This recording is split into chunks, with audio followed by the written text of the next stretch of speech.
Hello lads, lassies, and those of unspecified gender, it's the Irishman here, and today I'm going to be talking about what would have happened if Raditz kidnapped Gohan.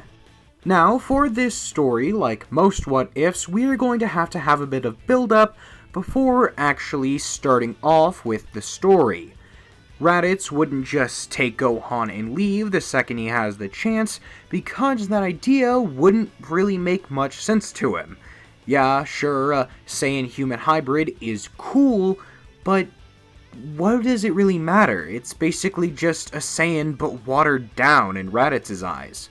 But after actually seeing what Gohan can do in the heat of the moment, when Gohan smashed into Raditz's chest, yeah, that gives Raditz a reason to actually take Gohan along. So at what point does Raditz have the opportunity to leave Earth and escape with Gohan, but still have a reason to take Gohan? Well, that's a tricky question to answer, as there technically isn't any time. But if we are to create a time for that to happen, then, of course, it can be done. And how are we going to go about giving Raditz this opportunity? Well, in a way that we've actually seen before, in the Xenoverse games, as Raditz in the Xenoverse 1 and 2 timelines has shown that there is at least a possibility for him to be able to escape from Goku's grasp and not get hit with the special beam cannon. But Goku, however, would still get hit. Given this opening, Raditz can now do basically whatever he wants. But seeing as Raditz is heavily damaged, as well as the fact that Piccolo just showed that he does have something in his arsenal that could kill him, Raditz would decide to leave, with his tail tucked between his legs. But he's not just going to survive, no, he deserves a prize for the work he had to put in. And so, he takes Gohan along with him, leaving out into the deep recesses of space, hoping to never have to fight in a battle where he does not have the upper hand at all times, as what we saw from Raditz shows that he is a bit of a, scaredy cat. So Raditz would decide that, yeah, he doesn't really want to get into any more fights at all. But he still wants to be able to do whatever he wants, and seeing as he has incredible power because he's a Saiyan, what's he going to do? Well, the next best thing from actually fighting himself. Train Gohan to fight for him. And yes, this basically would be Raditz's main motivation for training Gohan. He doesn't want to fight, but Gohan seems to have incredible fighting prowess as well as insane potential for growth. So, Raditz doesn't need to fight ever again. He can just have Gohan do it. So, Gohan would begin being trained, and it's not like Gohan can reject this. Yeah, sure, he has this insane power, but he can't tap into it. And after a few years of training, Gohan would actually be subservient to Raditz, seeing him almost like a father, as well as having seen insane leaps in strength. Gohan would be much more powerful, but would also see Raditz as more than a friend or a brother or uncle-like figure, but instead as his own father, because Gohan would partially remember Goku, but not enough to actually think anything of him. So Gohan barely even remembers he has a father, and even if he does, it doesn't really matter because Raditz has been much more loyal. Well, to a certain extent. Raditz would have been able to manipulate Gohan to a point where he doesn't really think that Goku ever cared about him, at least not enough to actually fight hard enough to win, so Gohan would see Raditz as this, super cool, awesome person who is more than family. He's the one person Gohan can rely on no matter what. Eventually, Gohan would actually be introduced to Vegeta and Nappa, who would have had no reason to go to Earth because they probably wouldn't have learned about the Dragon Balls. If they did, then yeah, sure, Nappa and Vegeta probably do go to Earth and the Saiyan saga goes about the same as before, but seeing as I don't want to implement Earth just yet, we're going to say that doesn't happen. So Raditz would meet up with Nappa and Vegeta on some barren wasteland of a planet, even though they had at first decided that Raditz was nothing but scum and did not belong in their group anymore. His weakness had cost them too many times, and it didn't matter whether he was dead or alive, at least not to them. So now, Raditz showing his head again. At first, they were thinking that they could just off him now for his insolence, but hey, whatever. If they actually have an opportunity to gain some upper hand on Frieza, yeah, sure, they're gonna take it. And they are more than surprised at Gohan's strength. A few years would have actually passed since Gohan's actual kidnapping, so he has gotten a bit older and a bit stronger. Think about what Gohan looked like in the Cell Saga. We're not exactly to the point of Cell's arrival just yet, at least that time frame, but we are nearing that point. Think when future Trunks actually arrives in the past. Now, Gohan is still incredibly powerful, but not exactly to the same strength as his Teen Gohan counterpart. But he's also not too far behind, seeing as Gohan now can embrace his true potential and continue training with Raditz, who would also be progressively growing with him. Gohan is pretty dang strong. I mean, we saw what would happen if Gohan trained for a year with Goku in the Time Chamber, and even though Goku was leagues ahead of where Raditz was, it's not to be undermined Gohan's potential. So needless to say, Nappa and Vegeta are more than surprised with Gohan's strength. Granted, he's nowhere near the strength of Frieza, seeing as he doesn't have Super Saiyan, but still, he's incredibly powerful, leagues ahead of Nappa and Vegeta's great ape forms, which is crazy. But, I mean, if this is the power that a Saiyan-human hybrid has, then Gohan might actually be the Super Saiyan. Because, keep in mind, they don't know it's a transformation yet and still think it's an actual person. Gohan is shocked at this accusation, but, I mean, it does sound pretty cool. Nappa and Vegeta immediately want to use Gohan's strength to actually take down Frieza, but Raditz would say that they should wait some more time. There's something that Gohan has been able to demonstrate that he's so close to being able to actually obtain. Raditz has seen it firsthand, and it's absolutely insane. Raditz wholeheartedly believes that what his nephew has displayed is the Super Saiyan. And if Gohan can awaken that, hell, if all of them can find a way to awaken that, then Frieza doesn't stand a chance. And if all of them can actually awaken the Super Saiyan power, then Vegeta could kill the Emperor with his own newly Super Saiyan hands. And this is more than enough to actually get Vegeta to go along with what he's saying. Because as we know, Vegeta has an insane, almost ultra-like ego. So, Vegeta would go along with it, having the entire team train with Raditz and Gohan, that way they can all catch up in base form, but then focus their attention on actually getting Gohan to pull out this new insane power. And after a few short months, they'd actually be able to do it. Gohan would awaken into the glorious golden-haired Super Saiyan power, and Raditz would congratulate him profusely. The entire team would. And Gohan loves it. His uncle is the closest thing he has to a parent at this time, so seeing Raditz proud of him makes Gohan ecstatic. And the rest of the team is also like a family to him.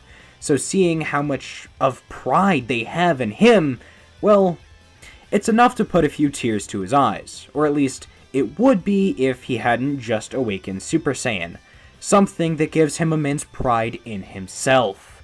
So now, Gohan is the ultimate fighter. He could kill Frieza with a single blow. But the rest of the team also wants to be able to awaken this power just in case, as Frieza does seem to have other transformations, and if he's able to awaken into those, like the Super Saiyan was able to be awakened, then there's no telling if Gohan actually can win. Now, of course, as we know, seeing as this version of Teen Gohan should be around the same strength as the one in the Cell Saga, Frieza stands absolutely no chance. But they don't know that. They've never seen Frieza's other forms, and they've really never even seen Frieza's full power in his first form. So now, they're going to take some time to actually make sure that no matter what happens, Frieza will die when they actually try and fight him.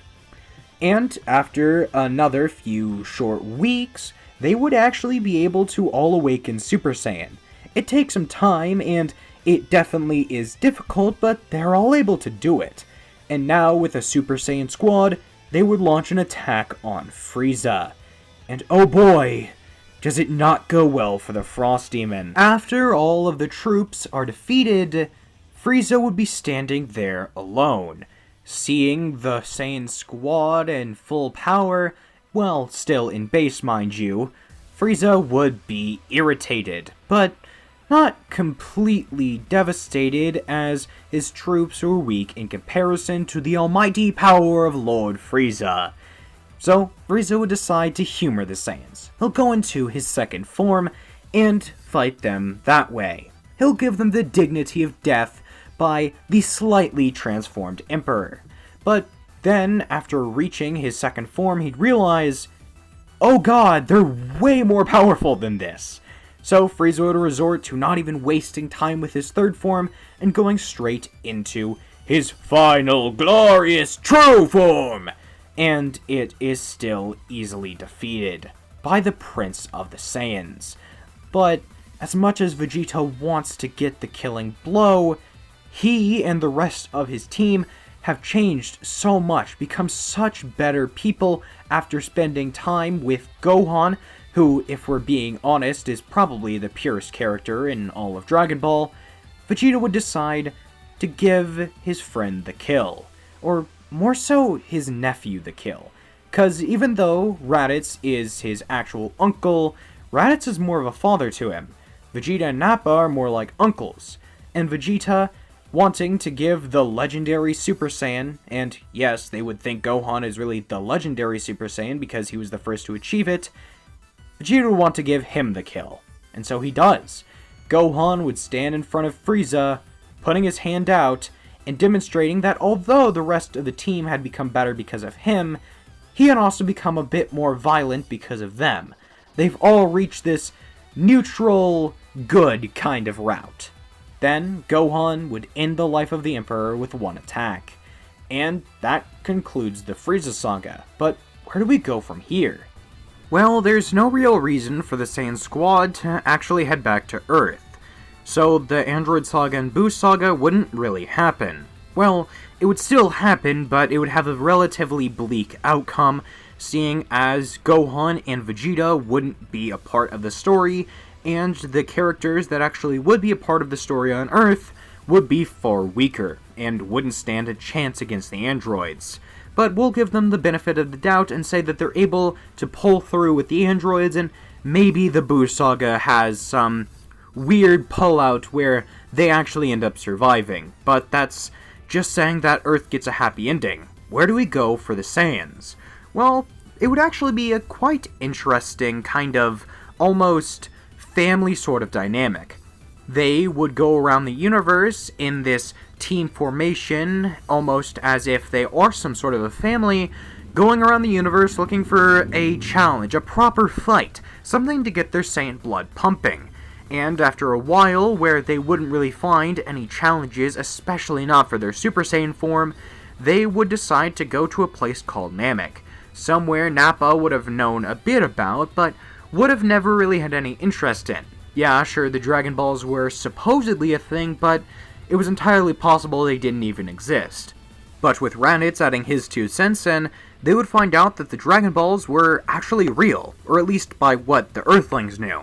So they could all go to Namek and potentially find Dragon Balls, which could grant them any wish they want. And even if the Dragon Balls aren't real, it's worth the risk. I mean, no payoff is still potentially payoff for them, as Namek could have some pretty strong warriors for them to fight. So they would head to Namek in search of the Dragon Balls. Once the Saiyan squad actually does arrive on Namek, we would be entering the time frame of the Cell fight, or the Cell games. This would mean that on Earth the Cell Saga would be happening. Cell would have achieved perfection, and Goku would be the last means to defend the Earth. And although he doesn't stand much of a chance, Cell is allowing him 10 days to prepare. In these 10 days, Goku would go into the Room of Spirit and Time and train to his heart's content for as long as he can. And once he actually comes out, he would have the power of Super Saiyan as well as Kaioken under his belt, as he would have gone to the afterlife and been revived, same as in the original, although he would have been much stronger as he'd be training to actually take his son back. But now, he's kind of given up on that idea. Gohan's practically forgotten him and moved on to a new family. King Kai would have told him about everything, so now Goku is just fighting to defend what he has left. And oh boy, is Cell in for some trouble. Goku would have perfected Super Saiyan, as well as making sure that his body can hold up in Super Kaioken up to even ×5. He's not playing around here. And then Goku, with a powerful Kamehameha in one shot, would defeat Cell, before then going back for 7 years of peacetime. But, like I said, we're not talking about Earth. I just wanted to insert that way all of you knew what was going on Earth in case you were curious. But, on Namek, they would have actually been able to gather the Dragon Balls with relative ease. It's not like they were going around being super hostile, they would have just had to find one Namekian and say, hey, we're looking to make a wish on the Dragon Balls, do you think you can help? And considering how nice and kind the Namekians actually are, I'm sure they'd be willing to help out these random strangers. It's not like they've done anything to them, it's not like they've went around slaughtering people. No, they're actually being quite peaceful. Once they've gathered 6 of the 7 Dragon Balls, it would be time for them to make their wish. Well, after they get the final one from Guru, if he deems them worthy. And, believe it or not, he actually would. Gohan would be the shining beacon of hope for them, and Guru would oblige to allow them to have their wish after seeing Gohan. The rest of the Saiyans might seem a bit, how do I say this, pure evil on the inside, but they've mellowed out a lot, and have become pretty good people. So despite their horrible past, they actually do seem to have reformed themselves. So Guru would unlock Gohan's potential, showing his blessing, before then going to allow Nail to help translate their wish. Once Purunga is summoned and they are told they have 3 wishes, they would decide to wish for immortality for the 4 of them. And although they can only bring back one person at a time with one wish for a single revival, I feel like giving all 4 of them immortality might not actually take 4 wishes. It would only take 1, maybe 2. So now, with the entire team having immortality, what's left to wish for? Well, they would ask if there's any way for them to get stronger, any hidden forms they haven't yet achieved. And Purunga would tell them that there actually is. A few, to be real, and they could achieve most of them with relative ease. The first form Purunga would tell them about is Super Saiyan 2 and 3. Or I guess that'd be 2 forms he would tell them about, but you know what I mean. Super Saiyan 2 and 3 are basic evolutions of the Super Saiyan form they already have. But then, there's another few transformational lines they could go down. There's Super Saiyan 4, which is, well, granted, Purunga wouldn't be calling it Super Saiyan 4, he would be saying there's this form, and this form, but again, you know what I mean. With Super Saiyan 4, he would tell them that it's a form they can unlock after mastering Super Saiyan on top of the Great Ape form they already have. Then there's another form called Super Saiyan God, which they would be able to obtain after having 5 Saiyans, pure-hearted, flow their power into another. Then there's Super Saiyan Blue, which is basically just Super Saiyan God with Super Saiyan stacked on top. There is a few different evolutional lines they could also choose to go down, such as Full Super Saiyan, Legendary Super Saiyan, and the such, but the only real ones they'd be able to obtain easily, or actually be worth their time to obtain, would be the ones Purunga would have told them about, as I already just laid out. So, now having this information in hand, they would decide to do their best to achieve those Super Saiyan forms. Now, if there would be a third wish they could use, they would just allow Porunga to conserve his energy. They don't need another wish, at least not right now. So, then the Saiyan Squad would go back out into space, practicing to unlock these forms. It would take them very little time to actually unlock Super Saiyan 2 and 3.